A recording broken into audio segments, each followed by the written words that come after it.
In sports, if you want to be the best, there are no off days. Ah, yes, spring has sprung. I mean, technically not for another month, but, here we are in the end of February, and baseball's back. So we got spring training going. You got freshly cut grass, the sound of the crack of the bat. We're ready to go. Things are blooming. Pollen is flying around. Oh, yeah, a lot of that. We tape this wonderful broadcast in Tampa, Florida, where we reside, and so we really don't get much of a spring. Like, we're going to pivot straight into summer here. Yeah, I mean, if you fast forward to actual spring, that's late March, and it's already, unbearably hot. Well, so. We're wearing our spring colors today. We are. I'm so glad we're celebrating the so season. bright, and I like it. Gray pants, black shirt. We match. This is told good. You. Yeah, after football season, we go into a dark hole, and sometimes we dress our feelings, don't we? Yeah. Should I welcome everybody into the No Off Days podcast?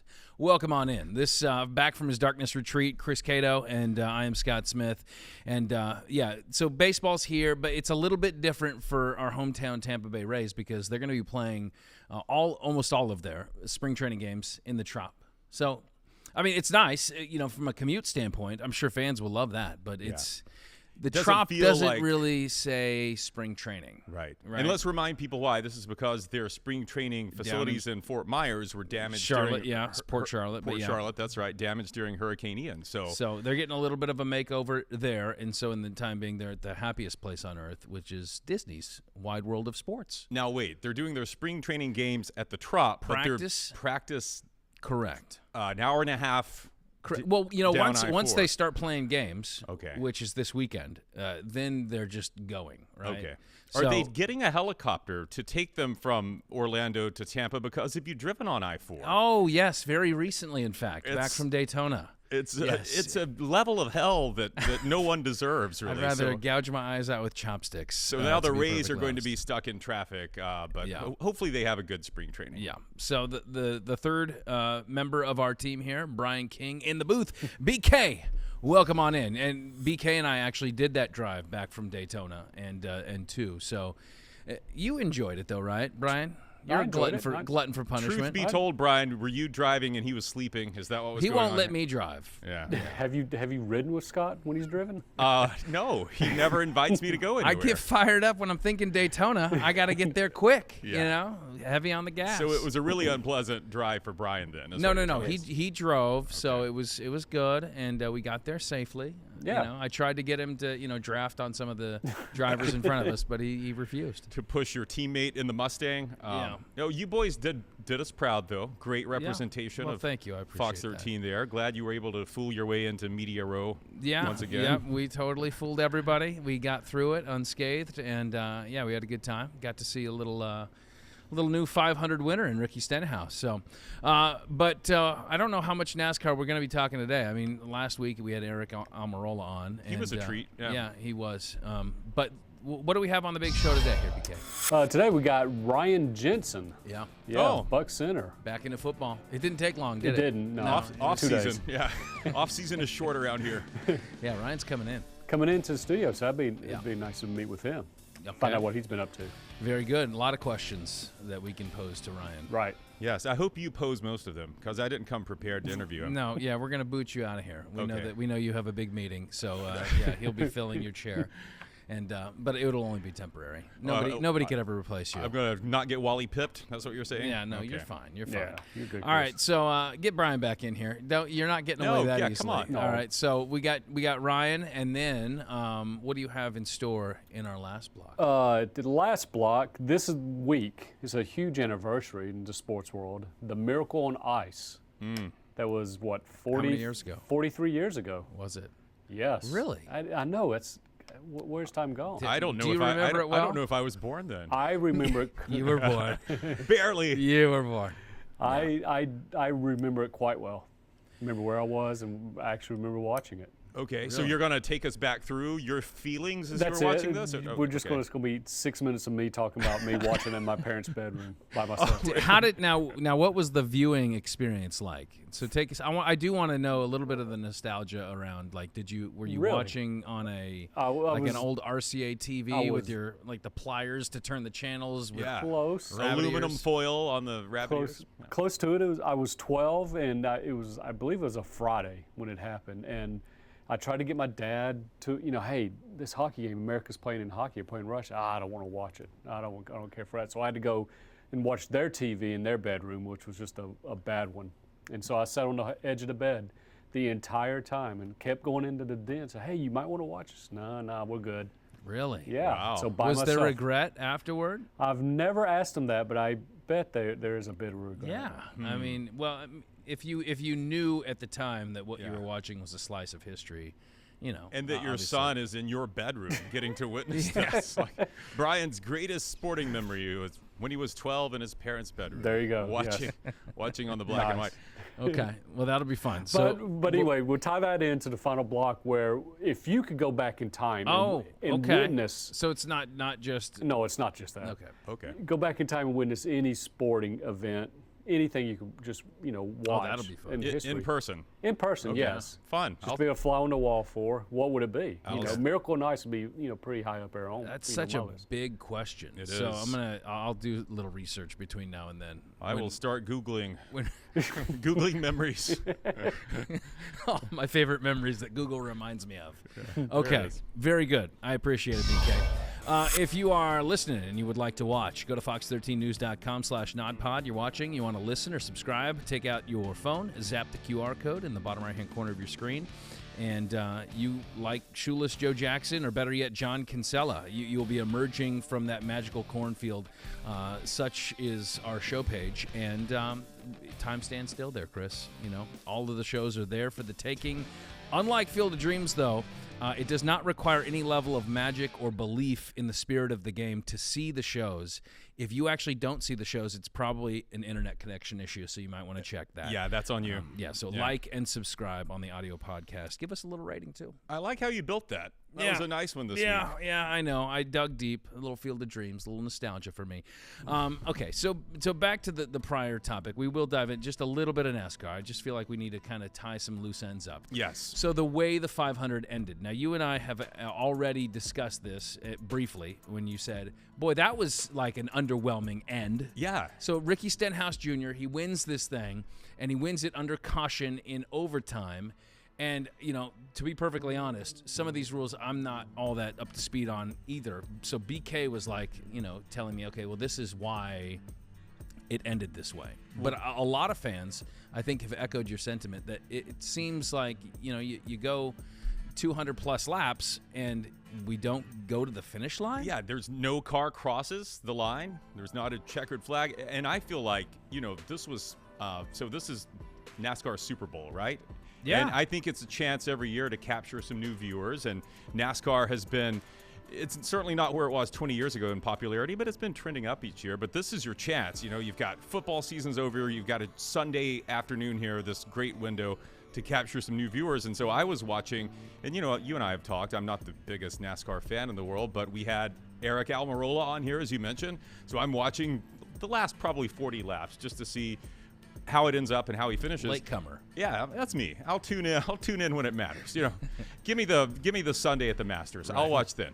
No, and so for me, and not understanding fully the rules as kind of a new fan trying to get into this, we go to overtime, but now we still can't finish because there's another wreck, and it ends under this white-green checkered thing. I don't understand. So, why can't they just keep racing, even if we have another wreck? Why can't they have another overtime and just keep racing? Well, yeah, so I'll do my best to summarize it, but BK, you're going to have to check my work. So in overtime, after the white flag, so you got 2 laps when you go into overtime, and so once you pass that first lap, then the white flag comes out.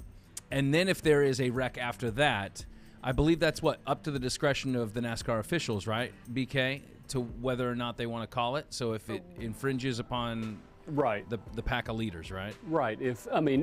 Their first concern when there's a big wreck like that is getting the safety crew and all the ambulances and stuff out to the drivers, quickly as they can. And so they'll have to throw the caution and get the rest of the cars slowed down.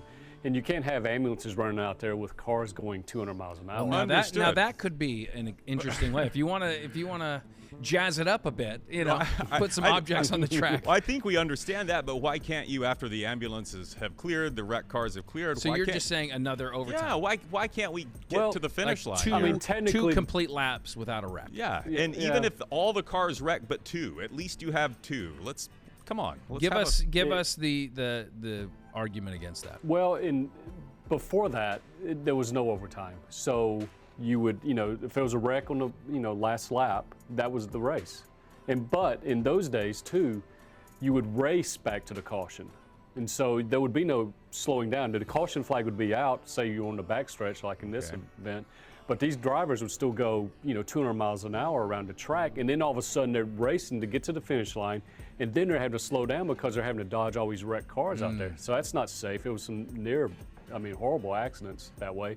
NASCAR changed it to this rule to where, all right, we're going to have an overtime green-white checkered.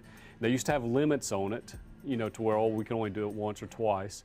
And now they said, no, once the leader takes the white flag, then the next flag determines the victory. And he did have to finish the race. The race finished under caution, but if Ricky Stenhouse ran out of gas. But Logano passed him at the finish line. Yeah. No.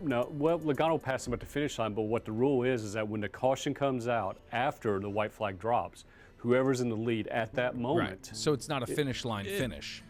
It's a caution flag finish. The race finishes under caution, right. But whoever the car was in the front at the time that the caution was dropped is the winner. Now, if Stenhouse ran out of gas and could not finish that last half lap, then second place Joey Logano would have won. So you do have to complete the lap. You just don't race to the finish of the line. Gotcha. Yeah. Okay. Well, it still just feels, I don't know. Well, I agree. It's almost like with the Super Bowl, the Chiefs get the flag there at the end. This felt like the equivalent of the Chiefs not even having to kick the field goal. It's like, well, it's a chip shot. You guys are there. Yeah. Chiefs win the Super Bowl. I don't know. Not to take anything away from Ricky Stenhouse Jr. It seems like there could be a third way, and I'm not smart enough to figure it out. Well, just either way, it's still a legitimate Daytona 500 win for Ricky Stenhouse Jr. Right. And hats off to him, and I appreciate your insight. And I enjoyed my time with you that week, Scott. Oh, well, thank you. Well, my goodness. What? That. Am I being pushed out of the picture here? Well, thank you, BK. Let's get Cato out there next we're going to move you out to the big studio here, out of that closet that you hang out in. What happened on I-4? Tell us. Well, that's good. That's how they should settle it. Just have the remaining drivers go out to I-4 there you go. and race to Tampa. Boy, yeah. There you go. Yeah. Okay, very good. Thanks. Thank you for the insight. If we had someone as keen, breaking that down for every person that watched. Why did it take us 24 or 5 episodes to let Brian talk? That was great. Yeah. Well, we should have brought him in sooner. I know, especially if he keeps complimenting me like that. He's going to work himself in. We do have space between us. We do, yes. So, you talk about funky rules, and now we have college football that is proposing some new rule changes. And I know how passionate and how much you care about college football specifically, and I'm curious to get your thoughts on this, because this is all done in the name of reducing plays to reduce, obviously limit exposure to players in terms of injury. I don't think it's necessarily... Well, let me push back a little there. I think it's mostly out of making a better product.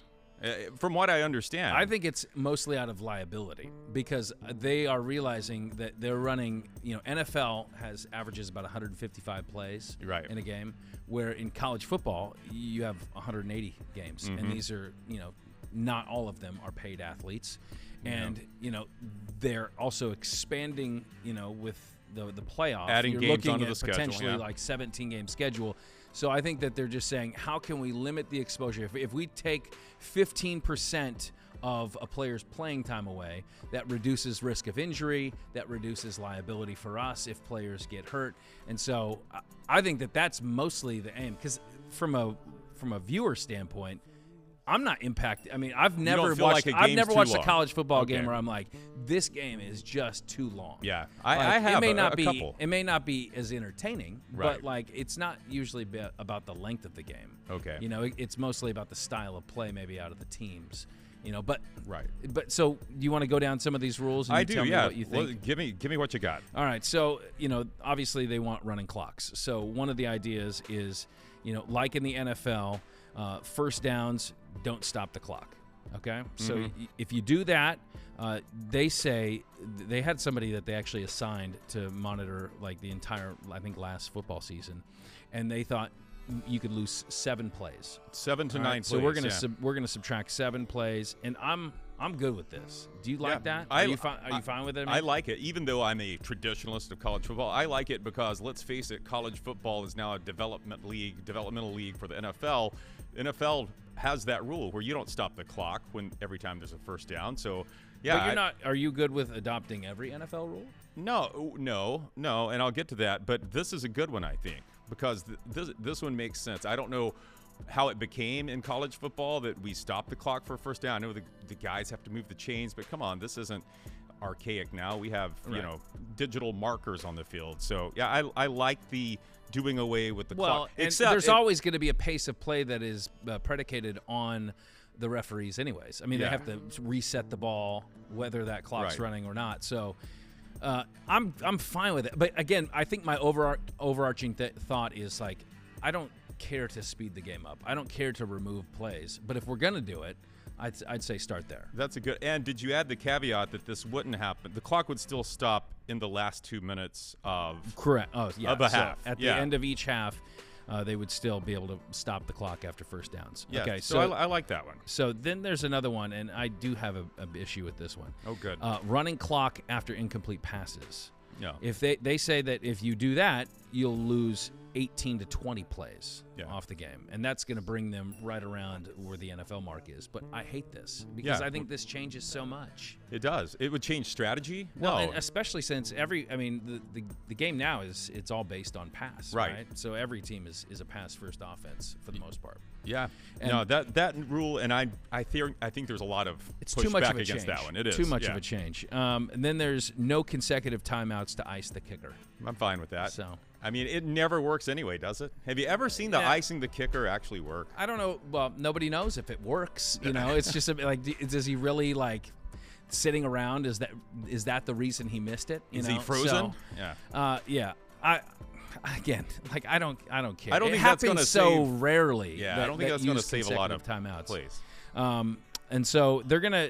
Those are the ones that I have. There's one more, and it's just not extending a first or third quarter if there's a penalty on an untimed down. So if a defense commits a penalty, you don't go play an extra play with zeros on the clock. You come back and assess the penalty after the break. I'm fine with that. And that's not going to come up a lot. So either. I mean, so out of those 4 suggestions, I think that they'll probably. I'm going to guess that they do the first down one. Yeah.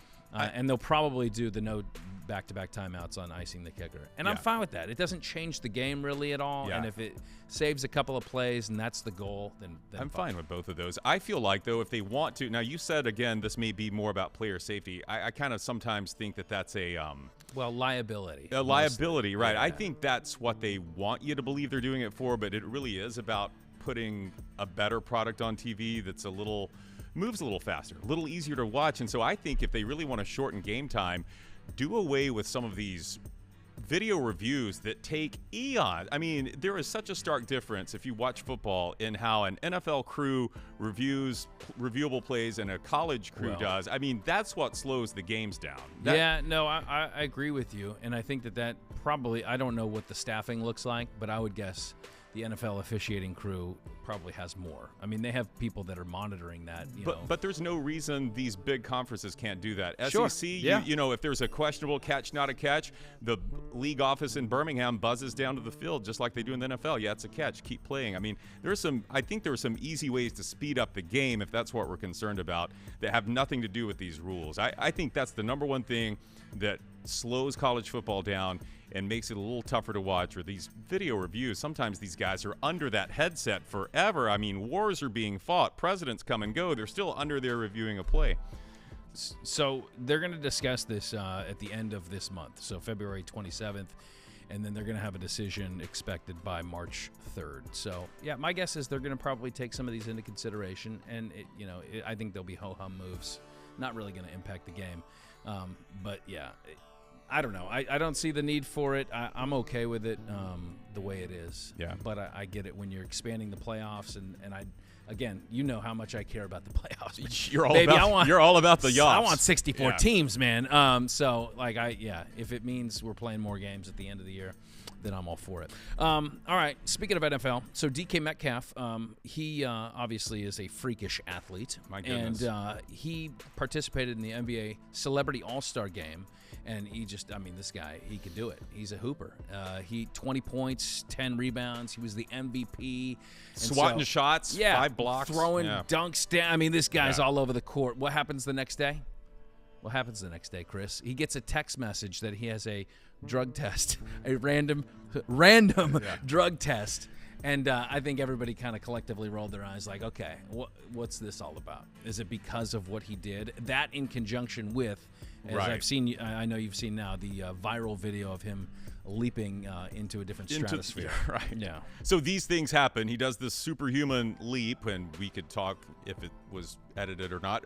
And he has this great all-star game, celebrity all-star game, and he gets a notice the next day that he's got to pee in the cup. Yeah. So it's like a punishment for being an exceptional athlete.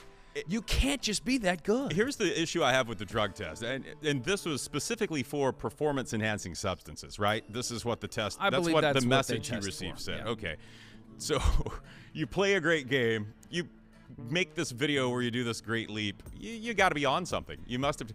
I just don't like that this test. Well, that's what we're all implying. But that may not be actually fair. Right. No, I don't think it is. I don't like that he gets tested outside the football season anyway. Like, what does it matter? This is the off season. What are we doing here? So take all the performance-enhancing drugs you want in the off season?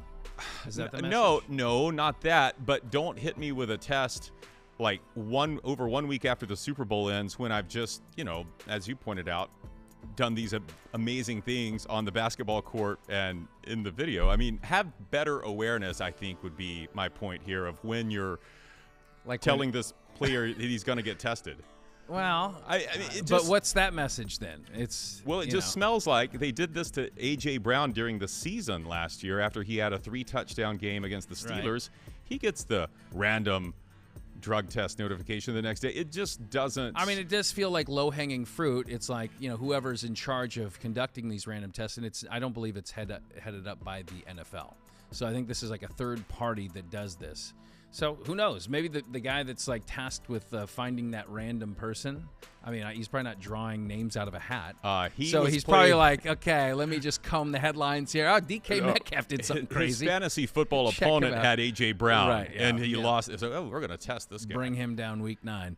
I'm okay with it. I think that it's part of the job. So whether or not it's precipitated by something you did to draw extra eyeballs athletically, I don't know. It's fair game. But that defeats the word random. Okay, I get what you're saying, but then don't call it random. If it's going to be because you're doing something great athletically and you're going to get tested, don't call it random. Call it, we've got to check your excellence. Call it a, strategy. Well, but it's random in the sense that it's not a scheduled. It's not necessarily. I don't know how much it is necessarily random people. I don't know. That's subject. I don't know the protocol, but it's random in the sense that we're not giving you a date.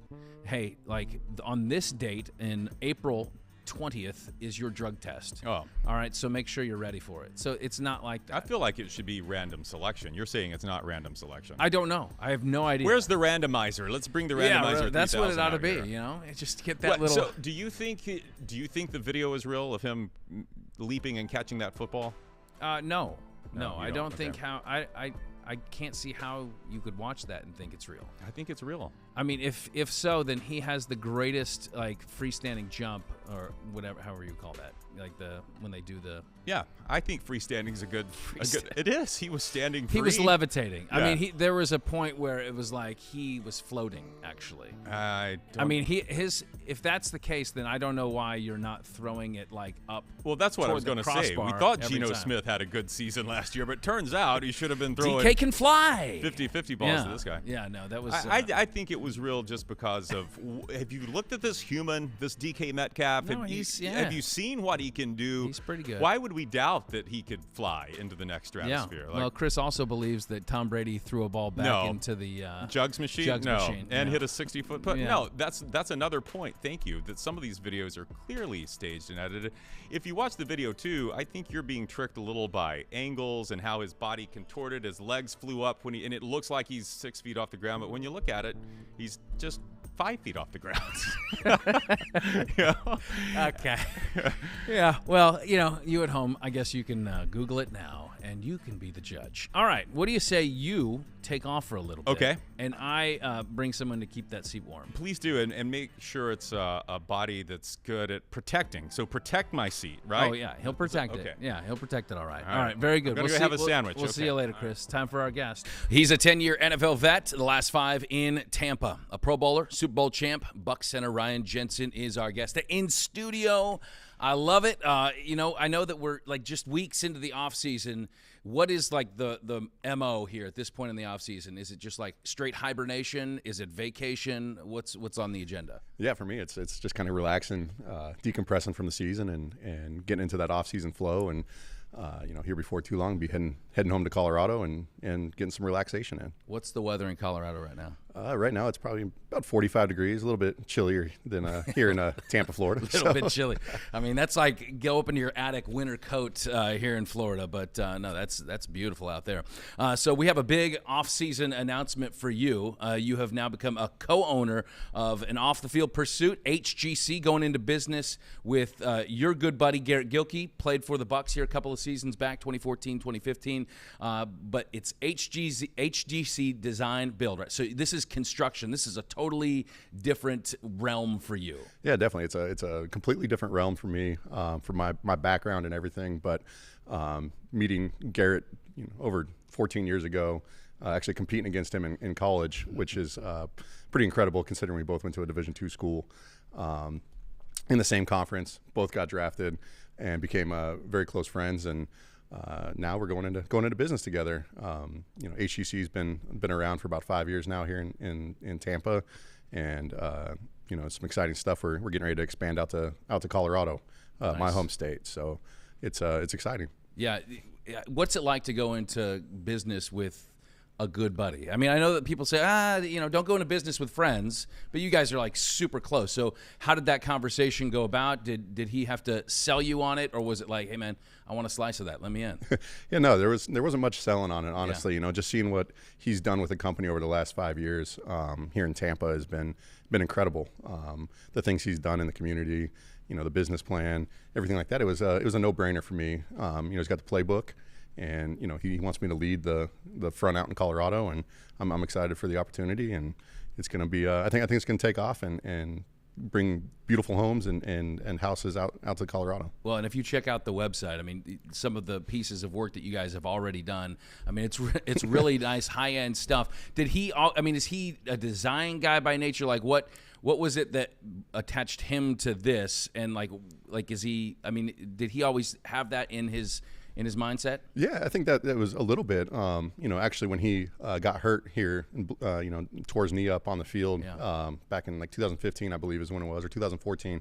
Out here, he literally built a table and fell in love with the whole process of building a table, and went from building a table to, hey, let's go buy a couple rundown houses and flip them, and from that point on, it was. It escalated so quickly from doing, low-end flips to doing multi-million-dollar projects, multi-million-dollar remodels and new builds, and how fast it came about and everything like that's pretty amazing. Well, I mean, there's TV networks that are dedicated to this type of stuff. So, I mean, it's like the perfect world of like you have the NFL and you have like home remodel type things come together between you two guys, and I'm sure the future is bright. But I saw a video of you like operating like a backhoe. Or is this like what is the heavy machinery that you're capable of operating? I mean, I don't know if I'm technically certified per se, but that video was me actually tearing down half of the house that we're building out in Colorado through HGC, and that's actually kind of how the whole Colorado idea was born.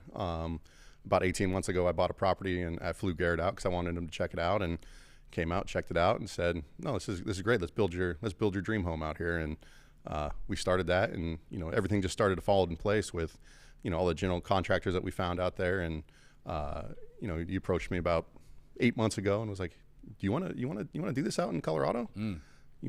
He loves out in Colorado. He loves it here in Tampa, but he wants to expand and become a national brand. Yeah. And I feel like Colorado is a great spot to start. I've seen images of the compound. What is the one thing that you wanted in your own house that was maybe peculiar or different?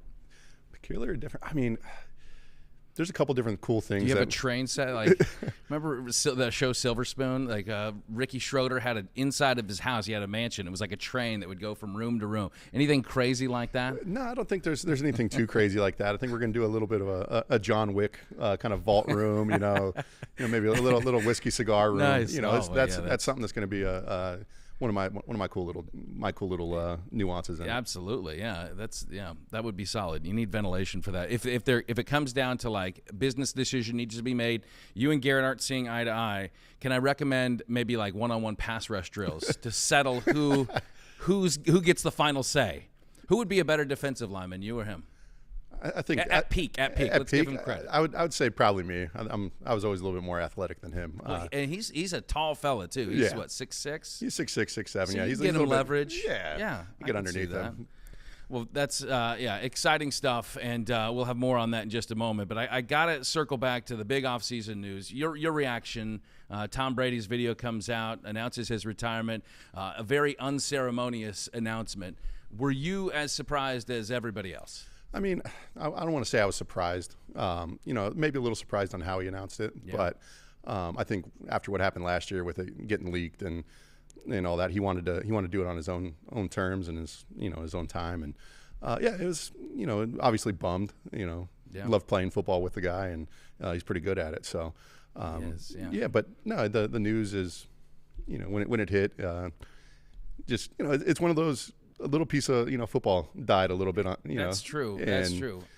I mean, even for people that aren't like they weren't necessarily fans of the Bucs or the Patriots or Brady per se. I mean, he's held the guard now for parts of 3 decades in the game. So I think that the loss of him in this, we know he's the TV future, but on the field, I mean, there is a little piece that I think you hit on something that, like the football fan, dies just a little bit. Anytime a legend, you know what I mean? Anytime a legend goes away, did you circle back with him and say, hey, wait a minute.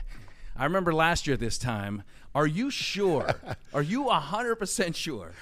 No, nothing like that. Just, I congratulated him and, just told him I appreciate him for everything that he helped me through and do. What do you think that if you had to boil it down to one thing that would impact you? I mean, you were already a vet when he joined the team, but the last 3 of your 10 years, you had the GOAT. So what is maybe one thing that he impressed upon you that changed how you looked at the game? I think just from a mental standpoint, not necessarily the X's and O's, but the psychological kind of warfare that comes through a season, especially this last one for me with having a major knee injury and working back, trying to get through that. Him and Alex Guerrero really helped me through the whole season, along with the rest of the training staff. But from like a mental standpoint, they were big on getting through that mental scar tissue, as they call it. Once I started moving around on the field and getting through that, where I could get back on the field and play. So just kind of that mental fortitude that he brings, and kind of teaches guys. That's one of the bigger things I think I've learned from myself this year and from him, was just kind of that mental fortitude and getting through that struggle. Well, and that's an aspect of injury that most people don't really talk about, because we didn't really get an idea of how devastating the knee injury was until after the fact. And there was like 6 major injuries in one knee. Like, I mean, mentally, when you're thinking through this, I'm sure you're thinking, am I going to walk without a limp? Am I going to walk? Am I going to play again? I mean, are these the mental hurdles that you're talking about? Oh, for sure. Yeah, no, like right when that happened and went and got the MRI and got back, and all of a sudden, Bobby, who's our head athletic trainer, is going through all these images and saying, yeah, your MCL is torn, your PCL is torn, your ACL is torn, but we're not sure how torn it is. You have this fracture, you have your meniscus flipped. All of a sudden these you start hearing these injuries Yeah. pile up, and I'm 31 years old. I'm 10 years in the NFL. Like, you start thinking about that future and that potential of, did I play my last snap?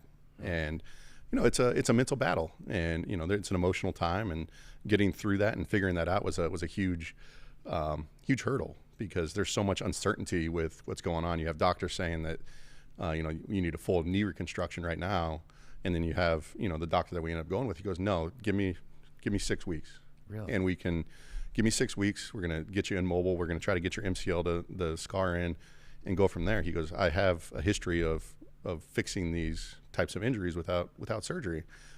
He goes, and he was very adamant. He goes, if I had would have had full knee reconstruction surgery right off the rip, that I would never walk the same, and I would. He goes, your career would be over. He goes, your knee would be so stiff, you wouldn't have any mobility left in your leg. Okay, so that's kind of scary, because not just the outcome of that, but that you could have doctors that are very capable, right? And they both have like drastically different ideas of how to tackle this. But at the time, you have to think, well, I don't want to just go with a guy that's going to tell me what I want to hear, right? But you have to go with the how do you make that decision? Because I'm sure part of you is like, well, dude, if I can go and not have surgery, that is preferred. This guy's telling you not only is it preferred, but this is what's going to get you back quicker, and it's going to have like less long-term issues. Yeah, and it was tough, because you never really know what to expect. Yeah. You're getting all these opinions from these doctors who have done it for years and years and years, and the traditional, more traditional is like, yeah, go in there and fix everything and get everything healing. But that whole process of deciding on what we needed to do, and the doctor we ended up going with, Dr. Shelbourne up in Indianapolis, it was give me 6 weeks and see how it goes. He goes, and if you need to have surgery after 6 weeks, then we do the surgery. But let me take that 6 weeks and really push and see what we can get accomplished. And ultimately, his process worked. And I came back after that injury after 5 months, just over 5 months. How difficult was it, not just to watch from afar, but it's the injury's kind of shrouded in a little bit of mystery. Did you have a desire to say, hey, this is what's going on, and or are you perfectly fine with letting media types like us twist in the wind? Yeah, no, I think there was just, there was a lot of truth to what Todd kept saying about, the swelling and the uncertainty of what the injury was. And, it was one of those things where, it was potentially a career-ending injury. And I think, from a strategic standpoint and from a, personal standpoint, we didn't really want that to get out and have more distraction from that during the season. But yeah, it was tough. There's times where, people were, quote unquote, leaking information about the injury, and it's like, yeah, you don't know what you're talking about. That got frustrating. That made me want to like come out and say stuff. But that happens.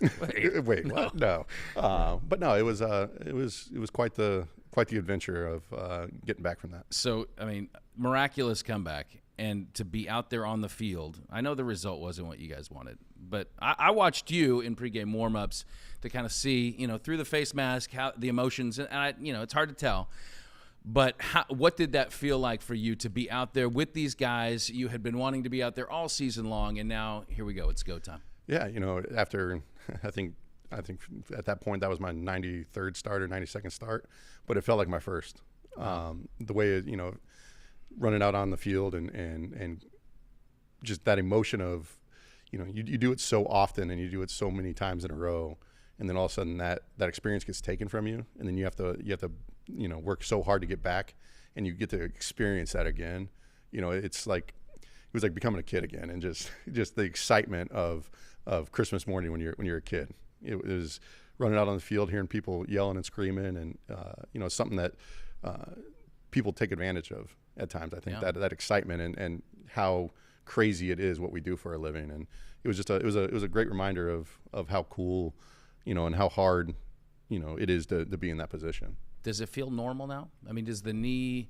I'm sure that after the game there was some reverb, but does it feel 80%? Does it feel like normal? Yeah, I think now, everyday stuff, it feels relatively normal.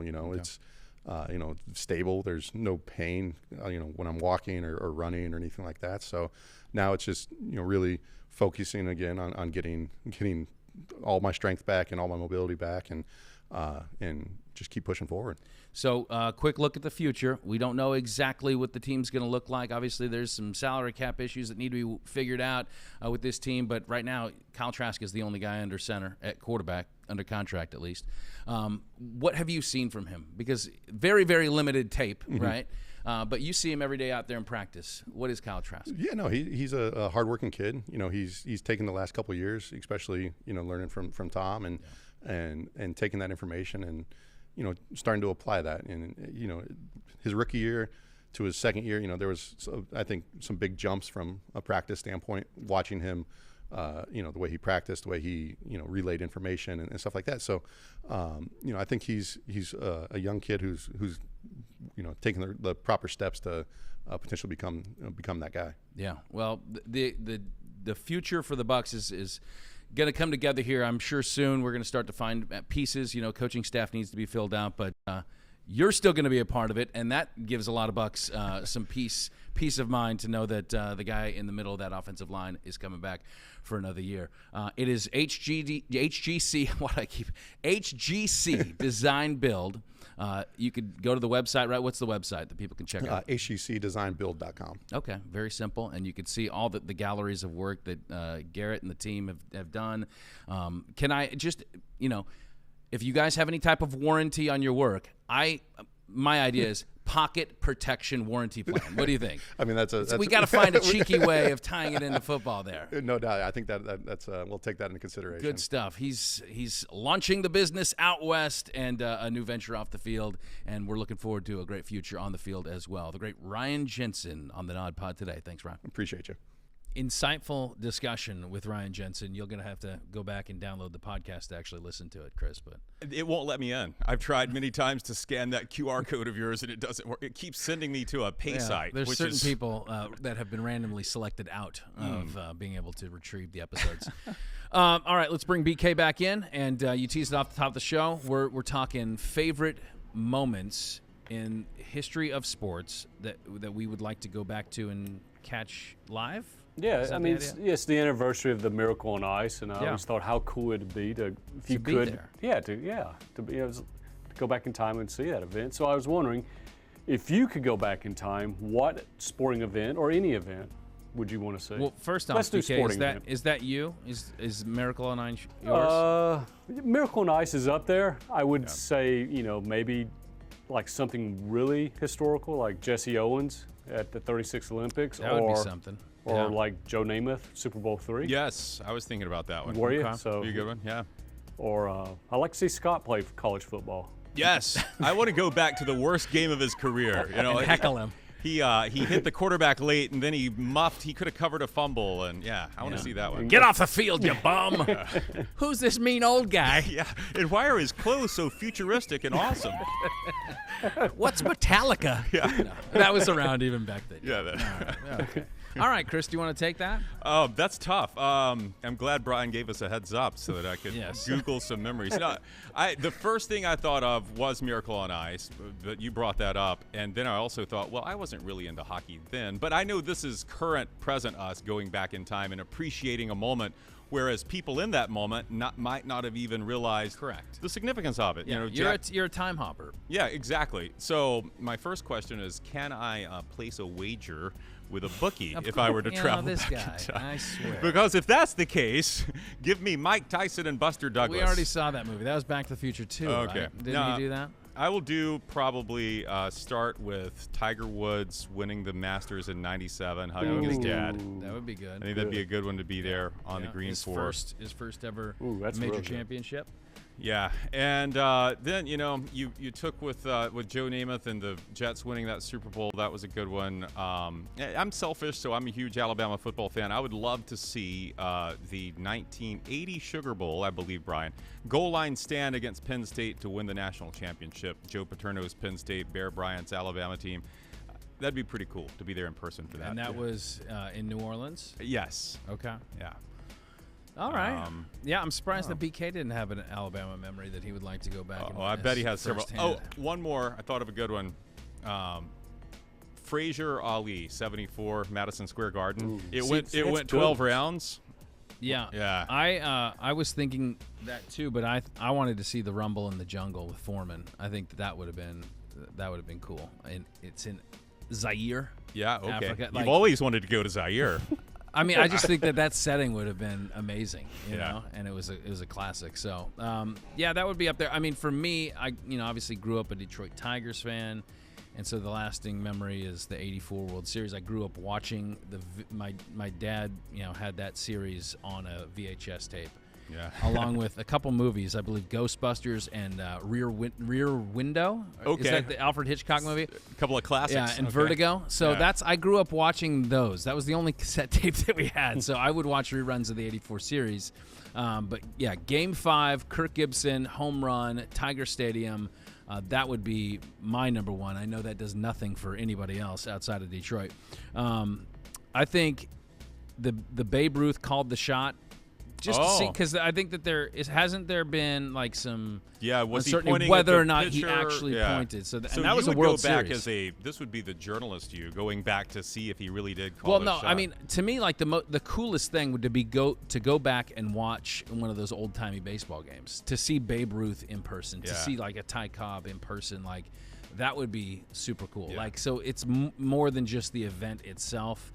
To see the actual people. I Right. mean, And Babe Ruth is probably the number one, right? Like, if I could see any athlete back I in think time, so. in the flesh, to me, it would be Babe Ruth. Yeah, no, that would probably so. I I would think- also want to see if they are black and white. Like when you go, did they really? Is that what was their color then? Yeah, yeah. No, Like, and also, what color was his hair and his eyes? that would be interesting too to see how they, now that we have our current exposure from living in the present time, how they physically stack up, against the athletes we I'm see sure. Yeah, I'm on sure the field it's out there. Not anywhere near what DK Metcalf. What do you think Babe Ruth's vertical was? I don't know. I don't know that Maybe he. 2 inches. I don't know that he needed it.